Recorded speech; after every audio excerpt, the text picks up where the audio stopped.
Hola, buenos días, tardes o noches. Nos encontramos en el Instituto de Investigaciones Económicas como parte del programa de investigación PAIDI. Llevamos a cabo entrevistas y el día de hoy nos corresponde llevar la entrevista con la doctora María de los Ángeles Cortés Basurto y nos va a platicar acerca de la minería en México, específicamente en Azorco, durante el Porfiriato. De esta familia Guggenheim, que son reconocidas por la filantropía y su labor en el arte, pero poco se conoce sobre su trabajo en minería, sobre sus inversiones en minería, y por eso quiero preguntar a la doctora, ¿por qué?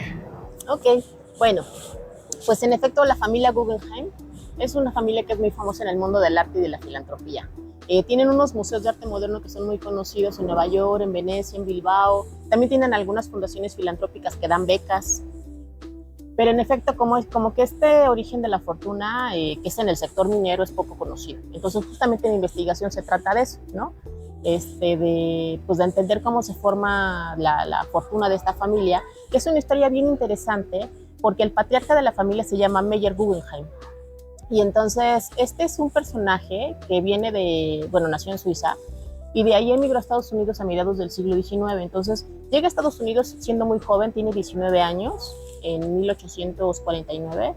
3 años después se va a casar con su hermanastra y va a tener 11 hijos. De estos 11 hijos que va a tener, 7 van a participar en la creación de la fortuna de la familia a través de empresas mineras y metalúrgicas. Cuando Meyer llega de Europa a Estados Unidos, llega a Filadelfia, por cierto, llega sin dinero. O sea, en realidad lo único que trae consigo es la experiencia de haber sido vendedor ambulante en Europa. Y entonces lo primero que hace pues es eso, dedicarse a ser vendedor ambulante. Digamos que va como poniendo algunos pequeños comercios, algunas innovaciones, y finalmente puede poner en 1870 una empresa de bordados, de importación de bordados de Europa, ¿no? Sobre todo de esta área de Suiza de donde es él. Eso le va a permitir acumular como una pequeña fortuna que va a invertir de manera muy estratégica en el sector de los ferrocarriles. Entonces, digamos que va a comprar acciones de una compañía ferrocarrilera y después de esperar el momento oportuno para llevar a cabo una acción de tipo especulativa, ¿no? Y va a vender sus acciones a un precio mucho más alto del que los compró. Entonces, eso le va a permitir acumular que crezca su capital. Y ya con ese capital más amplio, Meyer, como en ese momento, digamos que el negocio que estaba en boga era la minería y la metalurgia. Entonces, justamente se le va a meter en la cabeza que quiere invertir en la minería y es lo que va a hacer con ese capital. Digamos que incursiona en este negocio en la minería en 1881 cuando va a comprar 2 minas en Colorado de plata, y más adelante, digamos en 1889, casi una década después, va a establecer su propia fundición en Pueblo, Colorado. Entonces digamos que es ahí como empiezan estos orígenes de la fortuna, con 2 minas que van a tener en Colorado y una fundición en el mismo estado, en Estados Unidos. Bueno, como parte de la siguiente pregunta, preguntarle cuál fue su motivo o interés de esta familia de aterrizar en México. ¿Cuál era la ventaja que México ofrecía en comparación, por ejemplo, en comparación de Colorado? ¿Cuál era el motivo que los llevó aquí en México? Ok, bueno, ellos van a venir acá a México, como hay 2 motivos que se van a entrelazar.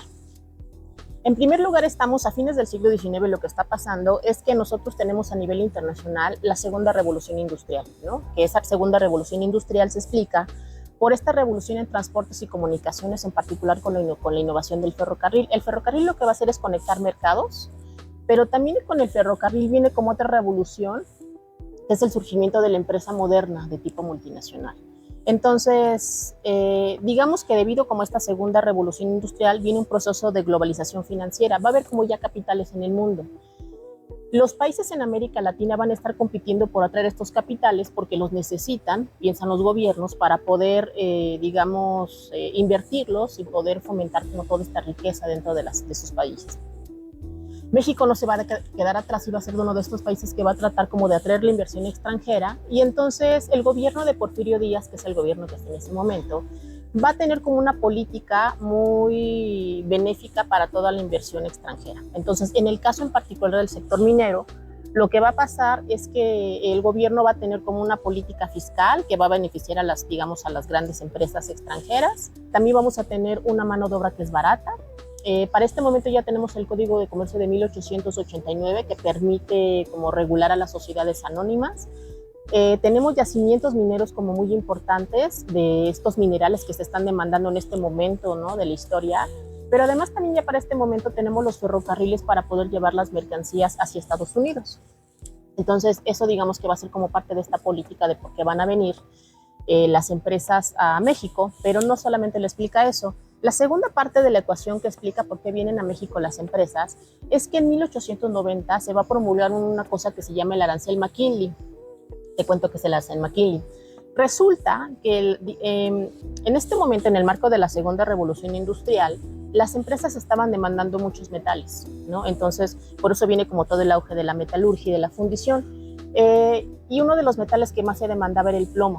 Entonces, las empresas metalúrgicas en Estados Unidos lo que utilizaban era el plomo mexicano, importaban plomo mexicano, que era un mineral que era mucho más rico y además era más barato que el estadounidense. Eso evidentemente lo que va a provocar es que los mineros estadounidenses se quejen con su gobierno, ¿no?, porque están prefiriendo el plomo mexicano al propio plomo de Estados Unidos. Entonces el gobierno pone este arancel, el arancel McKinley. ¿Qué es lo que va a provocar este arancel? Que sube el costo de producción para todos estos empresarios metalúrgicos. ¿Y cuál es la solución? Traer las empresas metalúrgicas a México. No hay que importar el plomo, mejor nos llevamos las empresas a México. Y entonces es lo que van a hacer. Entonces, en ese contexto van a venir como muchas empresas a México, muchas empresas metalúrgicas estadounidenses, para poder aprovechar el plomo. Entonces, digamos que va a ser esta dupla, el arancel McKinley, que le va a poner como este impuesto a la importación de plomo mexicano, pues, y además todas las condiciones favorables del gobierno de Porfirio Díaz, lo que van a hacer que, en este caso, la familia Guggenheim quiere invertir en México. Entonces, digamos que la escalada de inversiones va a comenzar en 1890. Van a poner dos fundiciones en esta década, una en Aguascalientes y otra en Monterrey. Eligen estos estados porque digamos que tienen, bueno, estos estados de estas ciudades, pues, porque van a tener como vías férreas cercanas. El otro tema también es que para que las fundiciones puedan operar, pues requieren minas. Entonces lo que van a hacer es comenzar a comprar propiedades mineras, digamos como cerca de donde van a poner las fundiciones. Otra fuente de minerales va a ser comprar el mineral como algunos pequeños propietarios, ¿no? Y otra fuente va a ser que van a rentar algunas minas para poder proveerse de minas. Entonces, digamos que es así como llegan en esta década. Y el otro tema también es que digamos que cuando llega esta empresa a México y ya va a poner como estas fundiciones y compra como todas estas minas, eso va a hacer que crezca el capital de la familia. Entonces, en 1901, la familia va a fundir como sus empresas con una compañía que se llama la American Smelting and Refining Company, que es la Sarco. Eso va a ser 1901 y digamos que en esta fusión va a ser muy conveniente para la familia porque la familia se va a quedar como con el control y la propiedad de esta compañía. Entonces, esta compañía lo que va a tener son como otras empresas a su vez dentro de Estados Unidos porque la Sarco era un gran conglomerado ya de la metalurgia y sobre todo de la metalurgia y de la fundición. Entonces, digamos que al adquirir o fusionarse con esta empresa, el poder de la familia va a crecer muchísimo y eso le va a permitir como una segunda fase de expansión en México. Entonces, en la década de 1900 van a construir otras 3 plantas, una en Chihuahua, otra en Velardeña y otra más en San Luis Potosí. Nuevamente van a tener esta estrategia de estar comprando minerales, ¿no? Minas como cerca de donde van a poner las fundiciones. Y aquí lo que destaca es que buena parte de estas plantas o se construyen o se van a inaugurar en el marco de la crisis de 1907. O sea, mientras el mundo esté en crisis, esta familia, a través de la empresa Sarco, está abriendo plantas. ¿Eso de qué habla? De que es una empresa ya muy fortalecida, ¿no? De que puede en realidad hacer frente a una de las primeras crisis globales del capitalismo, mientras otras pequeñas compañías pues están en líos quebrando porque no pueden pagar salarios, no pueden pagar como los costos de producción en general.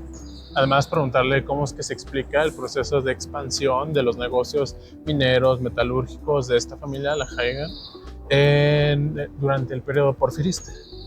Yo detecto como varios elementos. El primero, por supuesto, es que esta familia hace la fortuna en el sector minero en el marco de la segunda revolución industrial que ya te contaba. ¿Por qué? Porque justamente en este momento de la historia son muy demandados los metales por diferentes motivos, para construir ferrocarriles, para todo el tema de la telegrafía, para el tema de la electricidad, que ya comienza a ponerse en boga, para todo el tema también de la construcción de maquinaria, que también está comenzando en este periodo, se requieren metales. Entonces, en realidad es un momento en el que, debido como a esta demanda, pues la familia se puede enriquecer porque puede satisfacer esa demanda. El segundo motivo que creo que explica la riqueza de la familia en este periodo, pues evidentemente es todo este contexto político interno del país, que es toda la política de Porfirio Díaz para traer capital extranjero que va a beneficiar mucho a los mineros como foráneos. En tercer lugar, me parece que están como las propias estrategias de crecimiento de la empresa. La empresa como para poder, porque una cosa que no te conté es que la empresa se va a convertir, la compañía Sarco se va a convertir como la empresa más importante de la minería y metalurgia en México. Entonces, para poder convertirse en la más importante a nivel nacional, lo que va a hacer es llevar a cabo una serie de estrategias. Entonces, entre ellas está la integración vertical, ¿no? Que consiste en tener como el control hacia atrás sobre las materias primas, sobre todo, ¿no? Pero también hacia adelante con el proceso de refinación, que esta compañía también va a poner refinadoras dentro de Estados Unidos. En segundo lugar está el tema de la concentración horizontal, que consiste en que la compañía pueda comprar justamente como algunas otras compañías, ¿no? Fundidoras, que también lo va a hacer esta empresa. Está el tema de la expansión geográfica, el tema de la expansión productiva también, que también lo va a llevar a cabo la empresa. Entonces, digamos que la empresa va a aprovechar estas estrategias para poder crecer y para poder mantenerse, digamos, en la punta durante todo el porfiriato y durante décadas después en México. Y finalmente, a mí me parece que es fundamental la capacidad negociadora que tiene esta empresa con el gobierno mexicano. Para que los extranjeros pudieran venir a México, tenían que pedir una concesión al gobierno mexicano. En el caso de la familia Guggenheim, Daniel Guggenheim, que es como el hermano que va a tener como la mayor importancia en los negocios, se va a entrevistar directo con Porfirio Díaz para poder pedirle la concesión. Entonces, el hecho de tener como este acceso directo al presidente y poder tener acceso directo al secretario de Hacienda, que era Limantur, pues evidentemente les abre las puertas en el caso de este país. Y eso también les va a abrir las puertas con los gobiernos locales. Si tienen como la venia del presidente, pues entonces va a ser más fácil que los gobiernos locales también les permitan, ¿no? Como llevar a cabo sus inversiones. Entonces me parece que esos van a ser como los elementos que van a permitir que esta familia pues pueda acumular la fortuna que acumuló, pero que además pueda tener como la importancia en México que van a tener sus negocios mineros y metalúrgicos. Estos 4 elementos que señalé. Para ir cerrando, quisiera preguntarle si recomienda alguna fuente, alguna cita externa, literatura acerca del tema de esta familia, del porfirismo, de la minería y la metalurgia. Digamos que parte de la contribución que hago con esta investigación es que esta compañía en realidad no está tan estudiada, ¿no? Tenemos como, por ejemplo, la fundición que tienen en San Luis Potosí está ubicada en Matehuala. Entonces hay un libro, por ejemplo, sobre esta fundición. Hay un libro sobre la fundición de Aguascalientes también, algunas cosas sobre la fundición que van a tener en Ávalo, Chihuahua, pero como esta visión general de las 5 fundiciones y de la red de minas que van a establecer en el país, es una cosa que todavía no estaba abordada, pues entonces es una de las contribuciones del libro. Entonces, bueno, en realidad como que sí hay literatura, por supuesto, para el tema de la minería, sobre todo para Colonia y mucho también para siglo XIX. Siglo XX ha sido menos trabajado, entonces, pues si ustedes quieren hacer tesis de licenciatura o después de maestría, de doctorado, por supuesto que este tema de las empresas mineras en este país, en siglo XX sobre todo, me parece que todavía tenemos mucho que hacer, que me parece que es uno de los aportes del trabajo. Otro de los aportes que puede tener también como este trabajo tiene que ver con estudiar la relación que van a tener como los empresarios con el gobierno. O sea, si uno mira esta empresa en el periodo del porfiriato, pues le fue muy bien porque tiene una relación cercana con el gobierno, ¿no? Pero cuando viene la Revolución Mexicana y cae el gobierno de Porfirio Díaz, la empresa es muy hábil también para poder negociar con los diferentes personajes que estuvieron al frente del poder.